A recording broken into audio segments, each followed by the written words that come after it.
Welcome to Telugu రాజ్యం. నేను శరత్చంద్ర. మనతో పాటు ఈ నిన్న హైదరాబాద్ లో, బెంగళూరులో ప్రధాని నరేంద్ర మోడీ చేసిన వ్యాఖ్యలపై విశ్లేషణ మాట్లాడటానికి అడ్వకేట్ వేపకాయల రామకృష్ణ గారు ఉన్నారు. సార్ నమస్తే.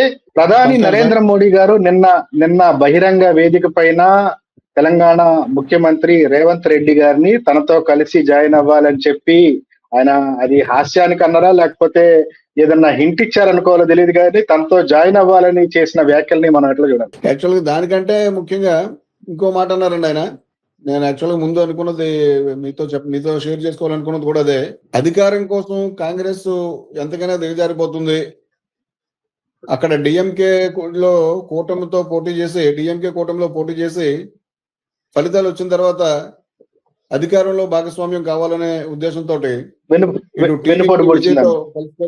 వెళ్ళిపోయారనేది ఆయన ప్రధానమైనటువంటి ఆరోపణ అండి. మిగతా రేవంత్ రెడ్డి గారి మీద చేసినటువంటిది అక్కడ జోవియల్ గా అన్నారా లేకపోతే సీరియస్ గా అన్నారా అనేది పక్కన పెడితే ఖచ్చితంగా చాలా పెద్ద విపరీతమైనటువంటి వాయిస్ తోటి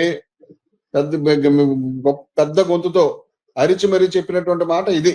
కాంగ్రెస్ పార్టీ అనేటటువంటిది అధికారం కోసం ఎలాంటి దిగువకైనా దిగజారిపోతుంది అని చెప్పేసి ఆయన ప్రధానమంత్రి హోదాలో వచ్చి ఆయన అన్నటువంటి మాట. అది యాక్చువల్ గా ఇక్కడ ఎక్కువ మనం ఆలోచించుకోవాల్సినటువంటి విషయం ఉంటుంది. ఇది రెండోది రేవంత్ రెడ్డి గారిని మీరు మా దగ్గరికి వచ్చాడని చెప్పేసి అంటాం అనేది సగం కొంచెం ఏదో హాస్యం కోసం అన్నట్టుగా కొంత, లేకపోతే సీరియస్ గా హాస్యం కోసం కాదు, అది సీరియస్ గా అన్నటువంటి మాట. కానీ దానికి నేను ఏదో సరదా కన్నానని అని చెప్పేసి తప్పించుకోవడానికి వీలు ఉన్నటువంటి మాట. ఇప్పుడు అంటే సార్ 10 ఏళ్ళుగా అంటే యూపీఏ 1, 2 2 సార్లు అధికారంలో ఉన్నప్పుడు 10 ఏళ్ల పాటు కాంగ్రెస్ పార్టీ కేంద్రంలో అధికారంలో ఉన్నప్పుడు డిఎంకే నమ్మకమైన భాగస్వామిగా ఉంది. నిన్నటి ఎన్నిక వరకు కాంగ్రెస్ పార్టీతో కలిసి ప్రయాణిస్తుంది. ఇండి కూటమిలో కీలకంగా ఉంది. అంటే భవిష్యత్తులో 2029 సార్వత్రిక ఎన్నికలను దృష్టిలో పెట్టుకొని చూస్తే కాంగ్రెస్ పార్టీ తమిళనాడులో వేసింది ఒక వ్యూహాత్మకమైన అడుగని మనం కన్విన్స్ చేసుకోవచ్చు. కానీ తమిళ ప్రజల పర్సెప్షన్ లో చూస్తే ఇన్నాళ్ళు కలిసిమెలిసి స్నేహంతో ఉన్న పార్టీని కాదని విజయ్కి మద్దతు ఇవ్వటం అనేది తమిళ ప్రజల నుంచి యాక్సెప్టెన్స్ వస్తుందా? ప్రధాని మోడీ కూడా ఆ ఓట్లను స్ప్లిట్ చేసే క్రమంలో డిఎంకేను తన వైపు ఆకర్షించే క్రమంలో ఈ వ్యాఖ్యలు చేశారని అనుకోవచ్చా? ఇక్కడ నిన్న కూడా నేను మీతోటే ఒక వీడియో చేశానండి. యాక్చువల్ గా అందులో చేసినట్టు కాంగ్రెస్ పార్టీ తీసుకున్నటువంటి మూవ్ని నేను కూడా విమర్శించి అన్నాను. కాకపోతే ఇక్కడ విషయం ఏంటంటే నిన్న శరవణన్ గారు చెప్తున్నారు, డిఎంకే అధికార ప్రతినిధి, డిఎంకే కూటమి పక్షాలని ఆయన టీవీకేకి మద్దతు పలకమని చెప్పేసి ఆయన వాళ్ళని కన్విన్స్ చేయాల్సి వచ్చింది. అలా కన్విన్స్ చేసిన తర్వాత మాత్రమే, ఆయన కన్విన్స్ చేయగలిగిన తర్వాత మాత్రమే అందులో ఉన్నటువంటి కూటమి పక్షాలన్నీ కూడా ఈవేళ టీవీకి మద్దతు ఇచ్చారని చెప్పేసి డిఎంకే అధికార ప్రతినిధి శరవణన్ అయినా నిన్న అంటూ మనకు తెలుసు. అంటే దాన్ని బట్టి కాంగ్రెస్ టీవీకేకి మద్దతు ఇవ్వడం అనేటటువంటి విషయం డిఎంకే సమ్మతితోనే, డిఎంకే నాలెడ్జ్ తోనే జరిగింది అనేది మనకి ఇక్కడ మరి శరవణన్ గారి మాటల్లో తెలుస్తుంది. దాన్ని మించి అంటే స్టాలిన్ కాంగ్రెస్ నమ్మక ద్రోహం చేసింది, ఇక ఆ కూటమిలో కలిసి వెళ్లే ప్రసక్తి లేదని మొన్న చూసాం కామెంట్లు.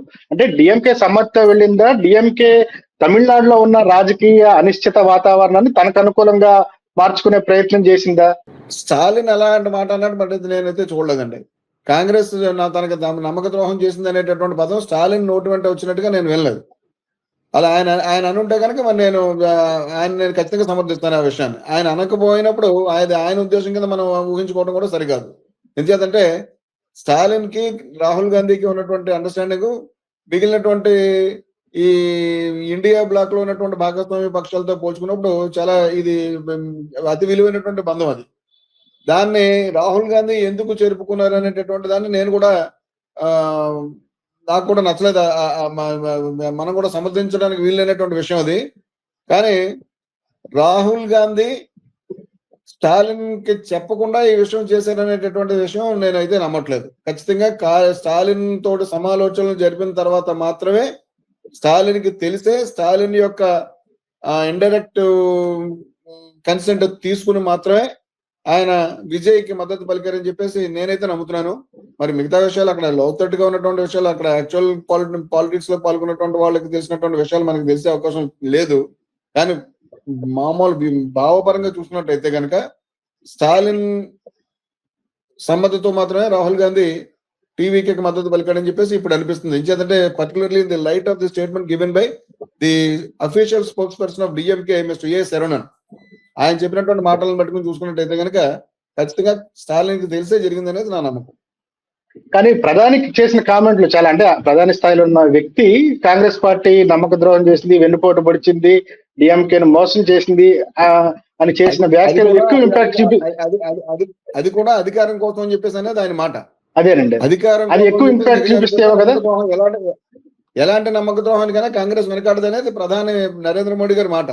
ఆయన ప్రధాని అయ్యారు కాబట్టి ఆయన మాటే ఈవేళ దేశం అంతా మారుమ్రోగేటటువంటి సందర్భం ఉంటుంది. కానీ ఇక్కడ మన విషయాన్ని చూసుకున్నట్టయితే కనుక ఆయన పలికింది నిజమా కాదని చెప్పి చూసుకున్నట్టయితే నమ్మక ద్రోహం అంటే ఏంటనేది ఒకసారి మనం ఆలోచిద్దాం. 89 తర్వాత 90లో అనుకుంటాను ఎవరో బీజేపీ అధ్యక్షుడు హోదాలో ఆవేళ అద్వానీ గారు రథయాత్ర చేశారు, గుర్తుందండి? అవునండి. రథయాత్ర చేసినప్పుడు ఆయనకి కూడా ఆ రోజుల్లో ఇప్పుడు ఉన్నటువంటి మైకులు టెక్నాలజికల్ అడ్వాన్స్మెంట్ లేక ఒక చేతి మైక్ ఒకటి ఉండేది. ఎక్కడైనా నిలబడినప్పుడు ఆ చేతి మైక్ని పట్టుకుని మాట్లాడటం అనమాట. అది కూడా ఇప్పుడు మోయడానికి అద్వానీ గారు కూడా ఆ మైక్ ని మోయడానికి మోడీ గారు ఉన్నటువంటి సందర్భం మనందరికీ తెలుసు కదా. అవును, తెలుసండి. అవును, అంటే అద్వానీ గారి దగ్గర మోడీ గారి పరిస్థితి ఏంటి? ఒక పర్సనల్ అసిస్టెంట్ కింద లెక్క. అలాంటి మనిషి తర్వాత బీజేపీని 2 స్థానాల నుంచి 80 స్థానాలకు చేర్చడం, 80 తర్వాత 160 స్థానాలకు చేర్చడం, 160 తర్వాత తిరిగి అబ్సల్యూట్ మెజార్టీగా రావడంలో అద్వానీ తన క్యారెక్టర్ అంతా కూడా చంపేసుకున్నటువంటి సందర్భం మన అందరికీ తెలుసు కదా. 75 ఏళ్ల రూల్ తెచ్చి వాళ్ళందరినీ పక్కన పెట్టేశారు.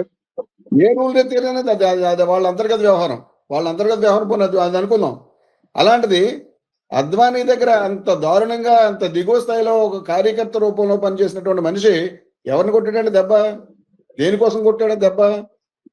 ఆయన నమ్మక ద్రోహం అంటారా లేకపోతే స్వామి భక్తి అంటారా? అంతకంటే ద్రోహం, అంతకంటే దారుణం, అంతకంటే ఘోరం మరి ఏదైనా ఉంటుందా? ఆయన అంతర్గత వ్యవహారం అని చెప్పేసి అనుకుంటే అది వేరే విషయం. కానీ ఆయన పబ్లిక్ లో చెప్పిన తర్వాత ఈ మాట చెప్పక తప్పదు. అద్వానీ ఈ 12 ఏళ్లుగా ఆయన కళ్ళు ఎప్పుడైనా మీరు చూసారా? ఎవరైనా జనం అంతా చూస్తున్నారని ఒకసారి ఎంత కుమిలిపోతున్నాడో, ఎంత నలిగిపోతున్నాడో, ఎంత దారుణమైనటువంటి ఆవేదనకి గురవుతున్నాడో మనం అంతా చూడలేదా? అది నిజం కదా. ఆయనకి మార్గదర్శక మండలి అని చెప్పేసి ఒక ఆయన తర్వాత మురళీ మనోహర్ జోషి గారిని పెట్టుకెళ్ళి మార్గదర్శక మండలి అని చెప్పేసి ఒక పోస్ట్ క్రియేట్ చేసి ఇంచుమించుగా ఒక మార్చురీ రూమ్ లో పడేశారు కదా. వాళ్ళని పలకరించినాడు ఉన్నాడా? వాళ్ళని సలహా అడిగినాడు ఉన్నాడా బీజేపీలో? ఏది ద్రోహం? ద్రోహం అంటే ఏంటండి? ఇంకా చెప్పాలంటే 89లో రాజీవ్ గాంధీ గారు బ్రతుకున్న సందర్భంలో కాంగ్రెస్ కు వచ్చినటువంటి సీట్లు 197 సీట్లు. ఆయన ఇంకో 75 సీట్లు ఆయన మిగతా వాళ్ళందరూ కూడా బతిమాలుకుంటే జరిగేదేమో. సెంట్రల్స్ పార్టీలు అన్నింటినీ కూడా బతిమాలుకుంటే మిగతా 70 సీట్లు ఆయనకి అధికారం వచ్చేదే. కానీ 197 సీట్లు ఉన్నటువంటి మనిషి అధికారానికి దూరంగా పక్కన ఎందుకున్నాడు? ఆయన అధికారం కోసం దిగజారాడు అయితే. అలా కాకుండా తర్వాత వీపీ సింగ్ దింపేసింది ఎవరండి? ఇంటర్నల్ పార్టీస్ వాళ్ళు తర్వాత అయినటువంటి ప్రధాని ఎవరు? చంద్రశేఖర్. దానికి మద్దతు ఎవరు ఇచ్చారు? ఆ కాంగ్రెస్ కదా. అదే గవర్నమెంట్ లో భాగస్వామ్యం లేకుండా బయట నుంచి మద్దతు ఇవ్వలేదా? బయట నుంచి. ఏది ద్రోహం? ఏది నమ్మక ద్రోహం? ఇంక రెండు తర్వాత చూసుకున్నట్టయితే 96లో సీతారాం కేసరి ఏఐసిసి ప్రెసిడెంట్ గా ఉండగా 140 సీట్లు గెలిచింది కాంగ్రెస్. బీజేపీ 160 సీట్లు గెలిస్తే కాంగ్రెస్ 140 సీట్లు గెలిచింది. అప్పుడు జరిగినటువంటి ఈ రాజకీయ క్రీడలో మన ఆంధ్రప్రదేశ్ చీఫ్ మినిస్టర్, ఇప్పుడు ఉన్నటువంటి చీఫ్ మినిస్టర్ ఎవరు? మన చంద్రబాబు నాయుడు గారు. ఆయన చక్రం తిప్పేవారు. చక్రం తిప్పుతున్న బాబు, తిప్పనున్న బాబు, తిప్పేసిన బాబు అని చెప్పేసి మనకి ఈనాడులో మనకి ఇలా హెడ్డింగ్లు వచ్చాయి, గుర్తుందండి మనకి? ఆ చక్రం పట్టుకుని ఆయన కొత్తగా చీఫ్ మినిస్టర్ అయ్యి ఆయన ఆ చక్రం పట్టుకుని ఢిల్లీ వెళ్ళిపోయి అక్కడ దేవేగౌడను తర్వాత ఐకే గుజరాల్ని చీఫ్ మినిస్టర్ చేసిన తర్వాత అప్పుడు 140 సీట్లతో 140 మంది పార్లమెంట్ సీట్లతోటి మద్దతు ఇచ్చింది ఎవరు? ఆ గవర్నమెంట్ కి 2 సంవత్సరాల కాలం పాటు అవుట్ సైడ్ ది గవర్నమెంట్ ఉంటూ, గవర్నమెంట్ కి వెలుపల ఉంటూ అధికారంలో భాగస్వామ్యం కాకుండా ఎవరు? వాళ్లే కదా. మరి 140 కేంద్ర ప్రభుత్వాన్ని నిలబెట్టినటువంటి మనుషులు వాళ్ళ ద్రోహులే? వాళ్ళ అధికారం కోసం దిగజారిపోయే మనుషులా? ఎవరయ్యారు ప్రైమ్ మినిస్టర్ అప్పుడు? అది కాకుండా 2004లో 2009లో అటు సోనియా గాంధీకి కానీ, ఇంకా ముందు చెప్పాలంటే వీళ్ళు కాంగ్రెస్ పార్టీ అని చెప్పంటే ఇది నథింగ్ బట్ సోనియా గాంధీ ఫ్యామిలీయే. మోడీ చెప్పేటటువంటి మాట సోనియా గాంధీ ఫ్యామిలీ కాకుండా మిగిలినటువంటి సువేంద్ర అధికారులని, మిగిలినటువంటి ఆ హేమంత్ కుమార్ బిశ్వాస్ ని, ఇలాంటి వాళ్ళందరూ మొత్తం ఆయన అజిత్ పవార్ ని, ఈ పవర్లందరూ కూడా ఆయన లాగేసుకుంటారు. ఈ ఫ్యామిలీని తప్ప వీళ్ళు ఒక్కరే లొంగరు. తల్లి కొడుకులు తప్ప, తల్లి మిగిలిన కొడుకు కూతురు తప్ప మిగిలినటువంటి వాళ్ళందరూ కూడా ఆయన విన్నవర్ అయిపోగలడు ఆయన. అంటే కాంగ్రెస్ అంటే ఆయన చెప్పేటటువంటి మాట కేవలం ఈ ముగ్గురు 2004లో 2009లో ఇంకా చెప్పాలంటే పివి నరసింహరావు గారి టైంలో 96లో 91లో రాజీవ్ గాంధీ చనిపోయిన తర్వాత 240 సీట్లకు గెలుచుకున్నటువంటి సీటు పార్టీ, ఆ కుటుంబం కాకుండా ఎవరో ఒక సింగిల్ సీట్ గెలిచేటటువంటి తాహత లేనటువంటి పివి నరసింహరావు 5 సంవత్సరాల పాటు అటు ఏఐసిసి ప్రెసిడెంట్ గాను, అటు ప్రధాని గాను ఎందుకు ఎలా చేశారు వాళ్ళు? కేవలం అధికారం కోసం దిగజారిపోయే వాళ్ళు అయితే వాళ్ళే పెట్టుకుంటారు కదా. అది కాకుండా 2004లో డైరెక్ట్ గా సోనియా గాంధీకి అవకాశం వచ్చింది కదా. భాగస్వామ్య పక్షంలో లల్లు ప్రసాద్ యాదవ్ ఖచ్చితంగా గద్దించి మరీ చెప్పాడు కదా, నువ్వే ఉండాలి తల్లి అని చెప్పేసి. అప్పుడు దూరంగా ఉండి మన్మోహన్ సింగ్ ఎందుకు పెట్టాలి? కేవలం అధికారం కోసం దిగజారిపోయే వాళ్ళు అయితే మన్మోహన్ సింగ్ అని పోనీ, దేశాన్ని పట్టుకుని వేరే ఇతరులకు అమ్మేసేటటువంటి మనిషి పోనీ. 2009లో అది అవకాశం రాలేదు. రాహుల్ గాంధీకి రాలేదా ప్రధాన అవకాశం? ఇది కేవలం 5 సీట్లు అక్కడ గెలిచి అందులో ఒక మినిస్టర్ వస్తుందేమో, మినిస్టర్ దిక్కుమల్లి మినిస్టర్ ఏదో ఇస్తారు తమిళనాడు గవర్నమెంట్ లో, దానికోసం అని చెప్పేసి వీళ్ళ క్యారెక్టర్ ని బలి చేసుకుంటారా? ఆయన అనడానికైనా ఆయనకి లేకపోయినా వినడానికి కదండి. ఇప్పుడు అంటే మోడీ వ్యాఖ్యలను పక్కన పెడితే తమిళనాడులో ప్రభుత్వం ఫామ్ చేయడానికి రాహుల్ గాంధీ నేతృత్వంలో కాంగ్రెస్ పార్టీ మద్దతు ఇవ్వటం వల్ల కాంగ్రెస్ పార్టీకి వచ్చే లాభం ఏంటి? కాంగ్రెస్ పార్టీ గెయిన్ అయింది ఏంటి? లాభం లేదని నేను చెప్తున్నాను. లాభం లేదనే చెప్తున్నానండి. ఇప్పుడు కేవలం అంటే ఇచ్చేదంటే ఇటు అలాంటి మద్దతు ఇవ్వకుండా అక్కడ ఏదైనా ఒక అనిశ్చితమైనటువంటి పరిస్థితులు ఏర్పడినట్టయితే కనుక దాన్ని బీజేపీ మరింత అడ్వాంటేజ్ తీసుకుని మరొక మహారాష్ట్రనో మరొక కర్ణాటకనో చేసేస్తనేటటువంటి భయంతో అక్కడ అవసరమైనటువంటి మద్దతు ఇవ్వడం జరిగిందే తప్ప, లేకపోతే వచ్చే చిన్న మినిస్ట్రీ కోసం అని చెప్పేసి ప్రధాన పదవులను త్యాగం చేసినటువంటి మనుషులు చిన్న ఎక్కడో వాళ్ళ పార్టీ ఒక ఎమ్మెల్యేకి ఒక ఎక్కడో మినిస్టర్ వస్తుందని చెప్పేసి వీళ్ళ దిగజారిపోతారా?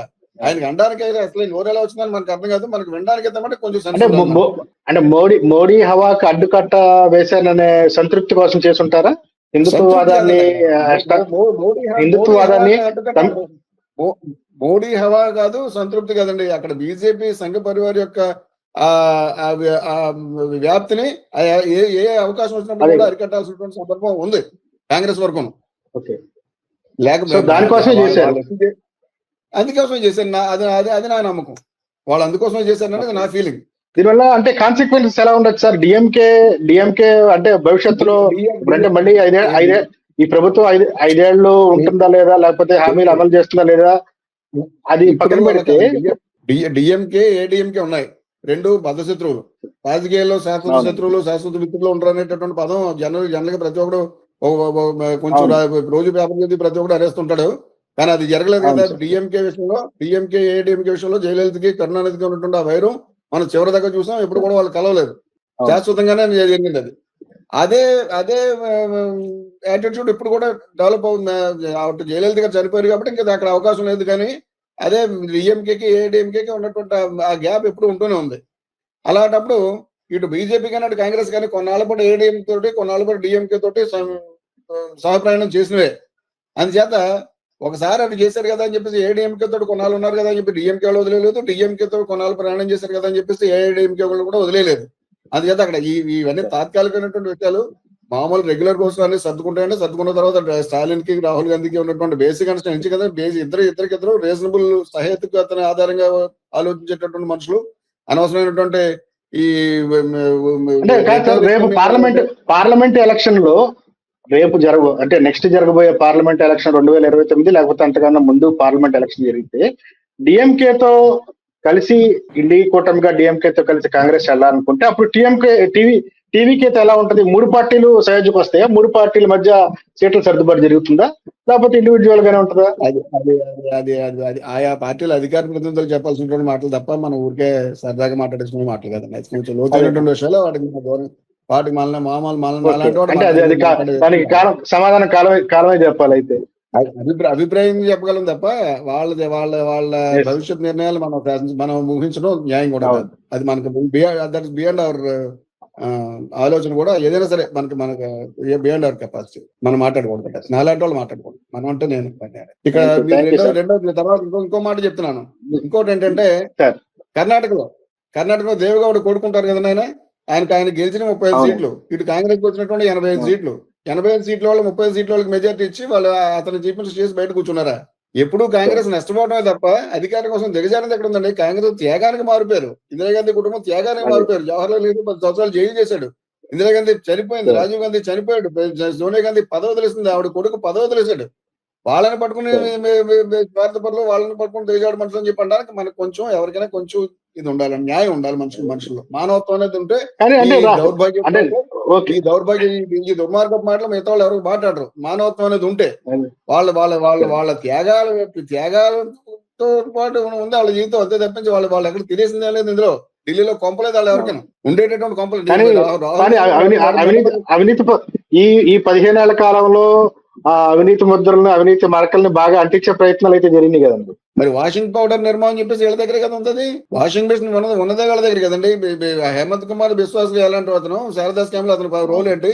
ఎవరైనా ఇప్పుడు ఉన్నటువంటి సువేంద్ర అధికారి గురించి 2016లో ప్రధానమంత్రి తన ప్రధాన కెపాసిటీలో స్టేజ్ మీద ఇలా డాన్స్ చేస్తూ చేసినటువంటి పదం మనం చూసాం కదా. అజిత్ పవార్ కూడా వాళ్ళు ఏం చేశారనేది చూసాం కదండి.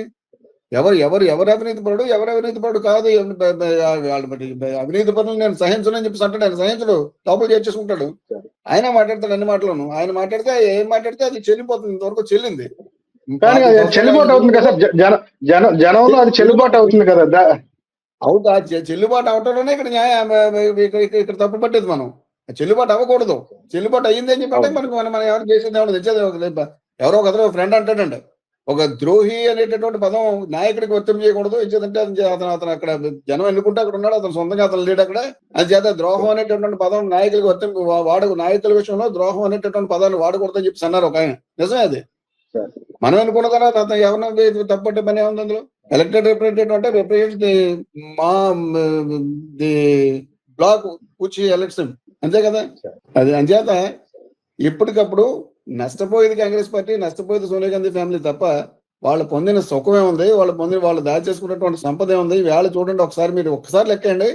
సోనియా గాంధీ అఫిడవిట్లో అంత చెప్పారంటే 15 కోట్ల రూపాయలు చూపించింది. రాహుల్ గాంధీ అఫిడవిట్లో 15 కోట్ల రూపాయలు ఎక్కువ ఉంటే వాళ్ళని పట్టుకెళ్ళి లోపలేసేయండి. అవినీతి పనులు అని చెప్పేసి ఆటం చేయటం దానికి లోపల వాడండి, పట్టుకెళ్ళి అవినీతి నిరూపించేసి అయిపోయింది ఆ దెబ్బతోటి. ప్రతి ఒక్కరు సింపుల్ గా ఎవరు without resorting to any introspection ప్రతి ఒక్కరు వాళ్ళ అవినీతి ఏంటి కాంగ్రెస్ ఎలా అయింది, ఎక్కడ ఉంది? వాళ్ళు నిజంగా కాంగ్రెస్ పార్టీలో కొంతమంది ఆ ప్రచారాలకి కాంగ్రెస్ పార్టీ కూడా ఎదుర్కోలేకపోతుంది. సోషల్ మీడియా క్యాంపెయిన్స్ ఎదుర్కోవడం అనేది రిజల్ట్ ద్వారా రావాలి. రిజల్ట్ లో ఓడిపోయేటప్పుడు వాళ్ళు ఏం చేస్తారు పాపం? వాళ్ళ పరాజితులు వాళ్ళ పాపం దారుణమైనటువంటి ఒక ఓటమి గురవుతున్నటువంటి మనుషులే తప్ప వాళ్ళని చూసి జాలి పడాలి తప్ప వాళ్ళని చూసి రాష్ట్రం చూపించాల్సినటువంటి అవసరం ఎవరికీ లేదు. అది అనుకుంటే పోనీ వాళ్ళ ఇష్టం. వాళ్ళ స్నేహితుగతను వదిలేసి వాళ్ళు ఇష్టం వచ్చినట్టు మాట్లాడుకుంటే జనం మరి మనం ఎవరు మాట్లాడగలిగినటువంటి సందర్భం లేదు. కానీ ఇక్కడ చూపించాలి కదా. ఇప్పుడు అవినీతి ఆరోపణలు ఉన్నప్పుడు ఆ ఆస్తిని ఎక్కడ చూపించాలి కదా. చూపించమనండి పోనీ, ఎక్కడ చూపించారు? అవినీతి ఆరోపణ ఎక్కడ ఉంది? అందులో వాళ్ళు ఈవేళకి ఆ కేసు న్యూస్ పేపర్ తప్ప నెహ్రూ ఏదండి నేషనల్ హెరాల్డ్ కేసు మూసేసినటువంటి అందులో వాళ్ళ ఆస్తి వాళ్ళదే. అది వాళ్ళ ఆస్తినే. ఎవడో బయట కూడా ఏ రకమైనటువంటి కంప్లైంట్ లేనటువంటి క్లెయిమ్ లేదు. ఎవరిది నా డబ్బు ఇన్వాల్వ్ అయిపోయింది అందులో అనేటటువంటి క్లెయిమ్ మూడో వ్యక్తి వరకు చేయకుండానే అవాళ సుబ్రహ్మణ్య స్వామి గారు అవాళ చేశాడు. ఇవాళ తరపుకొచ్చి వాదించాలని చెప్పి అంటాడు. ఆయన సిగ్గు లేకున్నాను. సుబ్రహ్మణ్య స్వామి పెట్టినటువంటి కేసు అది ఆ దిక్కుమల కేసు తప్పించి ఏదైనా వాళ్ళ దగ్గర నిజంగా అవినీతి ఉంటే తీసేయాలి కదా. వాళ్ళని ఖచ్చితంగా ఆ సొత్తులు చూపించి వాళ్ళని లోపల వేయాలి కదా. వేయమనండి. అదే కదా కోరుకున్నది. తేలిపోవాలనేది కదా విషయాన్ని. అందుకని అవినీతి అనేటటువంటి ఈయన ఆడుకోవడానికి తగ్గట్టుగా ఒక బాక్స్ కిట్లా దొరికారు వాళ్ళు. కర్మ పవనం వాళ్ళ పట్టుకుపోయింది ఏం లేదు. ఈ దేశానికి ఏదైనా ఉంటే ప్రాజెక్టులు నిర్మించారు, పరిశ్రమలు నిర్మించారు, యూనివర్సిటీలు కట్టారు, వైద్యాలయాలు కట్టారు తప్ప వాళ్ళు పట్టుకుపోయింది ఏముంది అసలు నాకు అర్థం కాదు. వాళ్ళు ఎక్కడ పట్టుకుపోయారు? 2G స్కామ్ ఉత్తరే పోయింది, బొగ్గు స్కామ్ ఎక్కడ పోయింది, మీరు బొగ్గు స్కామ్ ఒక్కడ రెండు వేల 2G స్కామ్, కామన్వెల్త్ గేమ్స్, ఈ ఏ స్కాముల్లో కూడా బాగా విపరీతంగా అవినీతి జరిగిపోతుందని వదలగొట్టాయి. ఇప్పుడు అన్ని కేసులన్నీ కొట్టేసి నిందితులందరూ క్లీన్ చిట్ తో బయటకు వస్తున్నారు. గవర్నమెంట్ మాత్రం మనకే కొంతమంది ఉన్నారండి, మనకే కొంతమంది ఉన్నారు అవినీతి కేసులు అని చెప్పేసి. అంటే మీకు ఊరికి ఒక ఇల్లు కట్టుకుని ఏరియాకు ఫ్యాక్టరీ కట్టుకుంటే నిజంగా కనపడితే ఓకే. ఎక్కడున్నాయి వాళ్ళ దగ్గర? ఎలక్షన్ వస్తే డబ్బులు పెట్టుకోవడానికి అసలు మా రొటీన్ ఖర్చులు పెట్టుకోవడానికి డబ్బులు లేకుండా వాళ్ళు ఎడుతుంటే టోటల్ గా వాళ్ళ దగ్గర ఉన్నటువంటి 110 కోట్ల, ఈ వీళ్ళ దగ్గర ఉన్నటువంటి 6,000 కోట్ల బీజేపీ 10 ఏళ్ళలోనూ వాళ్ళ సొంత అకౌంట్లో, బ్యాంక్ అకౌంట్లో ఓపెన్ గా చూపించినటువంటి అమౌంట్ కదా అది. 110 కోట్ల బ్యాంక్ కాంగ్రెస్ పార్టీ అకౌంట్ లో ఉంటే వేలాది కోట్ల రూపాయలు, 6,000 కోట్ల పైచలకు బీజేపీ అకౌంట్ లో ఉంటే ఎవరిది అవినీతి పార్టీ? ఏది అవినీతి పార్టీ? ఎవరు దిగజారిపోయారు? ఎవరు నంగనాచి కవర్ చెప్తున్నారు? ఇది చూడాలి. జనం చూడరు కాబట్టి వాళ్ళ జనం అన్నా అవునండి. మరి ఎవరు ఇందులో 29కి మారదాం, 34కి మారదాం, 39కి మారదాం, ఇది ఇలాగే పోతే ఇలాగే బాగుంది, దానికి ఏం బాధలేదు. కానీ ఆయన అలాగే అంటారు, ఎవరు మోడీ గారు అలాగే మాట్లాడతారు. ఆయన ఎన్ని మాటలు అంటారా నమస్కారం అని చెప్పి వెళ్ళిపోయిన తర్వాత దండం పెట్టడం అందుకని చేసింది. Right sir, thank you sir. Thank you sir, thank you very much. Hello, Telugu రాజ్యం ఛానల్ చూస్తున్నారా? సామాజిక, రాజకీయ, జీవన చిత్రణే తెలుగు రాజ్యం. అతిశయోక్తులు, అసత్యాలు ఉండవు. రాజకీయ కోణం కాదు, ప్రజా కోణమే కొలబద్ద. తెలుగు రాజ్యం వీక్షణ మీ ఉత్తమ అభిరుచికి నిదర్శనం.